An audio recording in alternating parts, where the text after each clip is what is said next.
जैसा आप लोग सभी जानते हैं, आज हम लेफ्टिनेंट गवर्नर साहब से मिलने गए थे, मैं और महबूब बेग साहब, और एक दो मुद्दे बहुत ज़रूरी जो हैं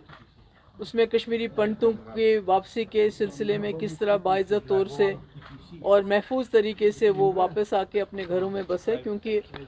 जैसा आप जानते हैं कि पीडीपी का हमेशा ये रहा है कि पॉलिटिकल प्रोसेस होना चाहिए,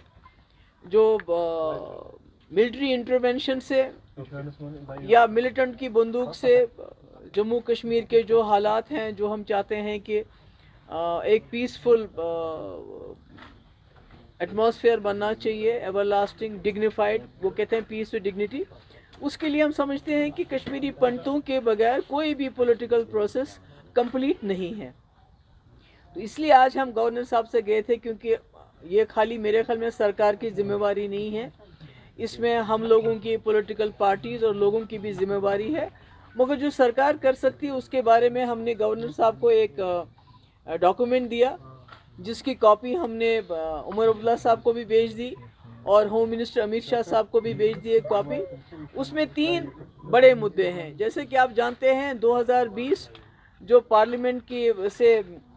मिनिस्ट्री ऑफ होम अफेयर से रिपोर्ट आई थी, उसमें 64,951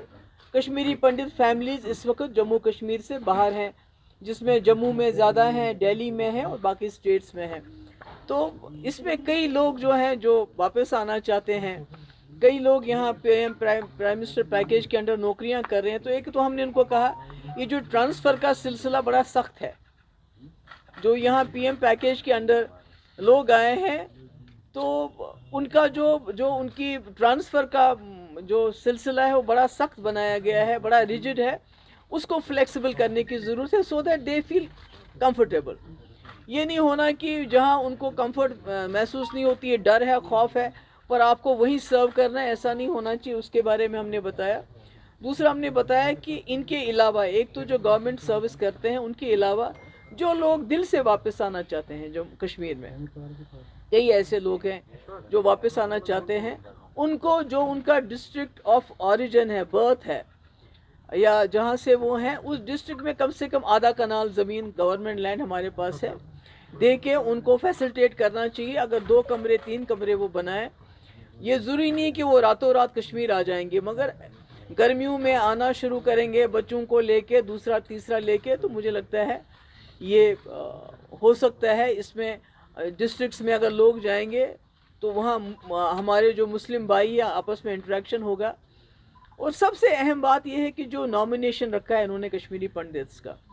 तो हमने गवर्नर साहब से रिक्वेस्ट की कि आप इनको बताइए, गवर्नमेंट ऑफ इंडिया को, कि नॉमिनेशन के बजाय उनकी रिजर्वेशन होनी चाहिए, ताकि कश्मीरी पंडित जो हैं बेस्ट ऑफ बेस्ट, क्योंकि आप नॉमिनेट करेंगे 2 बंदों को, वो जम्मू में होंगे तो उनका इंटरेक्शन किसके साथ होगा, असेंबली में वो उधर आएंगे। मगर अगर आप यहाँ सीट्स रिजर्व करते हैं तो उसमें लोगों को लड़ना पड़ेगा। हमारे कश्मीरी पंडित कैंडिडेट होगा, वो मुसलमान के दरवाजे पे जाएगा, उससे वोट मांगेगा। कल को जब वो एमएलए बनता है तो मुसलमान लोगों को अपने एमएलए के पास आना पड़ेगा, जाना पड़ेगा, जिससे मुझे लगता है जो रियल इंटीग्रेशन है वो उसी से हो सकती है। और पॉलिटिकल एम्पावरमेंट बहुत ज़रूरी है कि आप उनको राशन दे रहे हैं, आप उनको मंथली पैसा दे रहे हैं, मगर पॉलिटिकली जब तक आप उनको एम्पावर नहीं करेंगे और वादी कश्मीर की ज़मीन से जब तक एम्पावर नहीं करेंगे, मुझे लगता है कि तब तक ये जो हम कहते हैं return of Kashmiri pundits with dignity, वो मुझे लगता है वो हाफ हार्टेड चीज़ है। इसके अलावा यात्रा को लेके, अमरनाथ यात्रा को लेके बातें हुई कि सारे कश्मीरी इस वक्त कंसर्न है कि जो पहलगाम में हादसा हुआ, उसके बाद यात्रा को लेके हम चाहते हैं कि आप तो सिक्योरिटी तो आप अपनी रखेंगे, वो तो ज़रूरी है, मगर कश्मीरी लोग भी चाहते हैं कि वो यात्रा में बढ़ चढ़ कर हिस्सा लें, इस तरह, so that they make it very safe. जो उसमें वो कर सकते हैं, उसमें अपना योगदान दे सकते हैं, अपना पार्टिसिपेशन कर सकते हैं। उसके लिए हमने भी कहा उनको कि आप हमें बताइए कि एज अ पार्टी हम क्या कर सकते हैं। बिकॉज वी वांट, जो हमारी रही है रिवायत, सैकड़ों सालों से जो यात्री आए हैं, कश्मीरियों ने उनको गले लगाया है, अपने कंधों पे उठाया है, हम चाहते हैं वो यात्रा उसी तरह चलती रहे, उसमें कोई खौफ नहीं हो, डर नहीं हो। और तीसरा, मैंने उनसे ये भी रिक्वेस्ट की कि ईद आने वाली है, तो ऐसे में जेलों में जो हमारे नौजवान हैं, जिसमें कई ऐसे लोग हैं जिनके ख़िलाफ़ ज़्यादा कोई सीरियस चार्जेस नहीं है, تو ان کو رہا کیا جانا چاہیے، اور ساتھ ہی اگر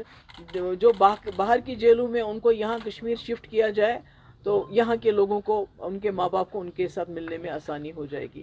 تو یہی ہم نے کچھ باتیں کہی ان سے، بیکاز ہم، جیسے میں نے پہلے کہا، پی ڈی پی سمجھتے کسی بھی پولیٹیکل پروسیس کو جو ہم چاہتے ہیں جموں کشمیر کے حوالے سے چلے، کہ جموں کشمیر ایک پل بنے دوستی کا، پیس کا، اس میں جب تک کشمیری پنڈت کا پارٹیسپیشن نہیں ہوتا اور یہاں آ کے پارٹیسپیشن نہیں ہوتا ہے، مجھے لگتا ہے وہ تب تک نامکمل ہے۔ محبوبہ جی، کل بھی ایک پارٹی ایل جی سے ملی تھی، آج آپ ملے ہیں، چونکہ ابھی ہم نے ریئیکشن بھی نیشنل کانفرنس کا دیکھا ہے، ایک الیکٹڈ گورنمنٹ ہے، 50 ایم ایل ایز ہے، 3 ایم پیز ہے، ڈسپائٹ ہیونگ دیٹ کہ آپ ایک ایل جی سے ملتے ہیں، کیا اس کا مطلب یہ ہے کہ آپ سمجھتے ہیں کہ ابھی جو مین رول یہاں گورنمنٹ کا ہے وہ ایل جی صاحب کا ہی ہے، یا جس طرح نیشنل کانفرنس نے کہا کہ محبوبہ مفتی اور باقی پارٹیاں اس کو پولیٹیسائز کر رہے ہیں اور اچھے جو بیسک ایشوز ہے یا جو عمر اللہ کے پاس جو مینڈیٹ ہے اس کا وہ تعاون نہیں دے رہے ہیں؟ نہیں، وہ مینڈیٹ اگر خود استعمال نہیں کرنا چاہیے تو میں کیا کروں؟ اگر وقف بل پہ ہمارے ایم ایل ایز ریزولوشن لانا چاہتے تھے اسمبلی میں، وہ ریزولوشن لانے کے بجائے عمر صاحب اسمبلی میں جانے کے بجائے یہاں ٹیولپ گارڈن میں منسٹر کی آرتی اتارنے میں بزی تھے، تو میں کیا کروں اس میں؟ تو وہ پاور تو وہ خود کم کرے۔ میں نے تو آج پہلے عمر صاحب کو بھی ایک اس کی کاپی بھیج دی، اس سے پہلے میں نے ایک سلسلے میں ان کو ایک لیٹر لکھا تھا، انہوں نے تو اس کا جواب ہی نہیں دیا۔ میں نے تو ہوم منسٹر کو بھی یہ بھیجا، کیونکہ یہ جو کشمیری پنڈتوں کا مسئلہ ہے یہ بہت سیریس مسئلہ ہے، یہ خدا نہ خواستہ ہم کشمیری مسلمانوں کے اوپر ایک داغ کی طرح چپکایا گیا ہے کہ بھئی آپ نے کشمیری پنڈتوں کو کشمیر سے نکلنے کیوں دیا۔ تو ہم چاہتے ہیں کہ اگر ہم سے اس وقت کوئی کوتاہی ہوئی ہے تو ہم اس کو درست کرنا چاہتے ہیں، اور اس کے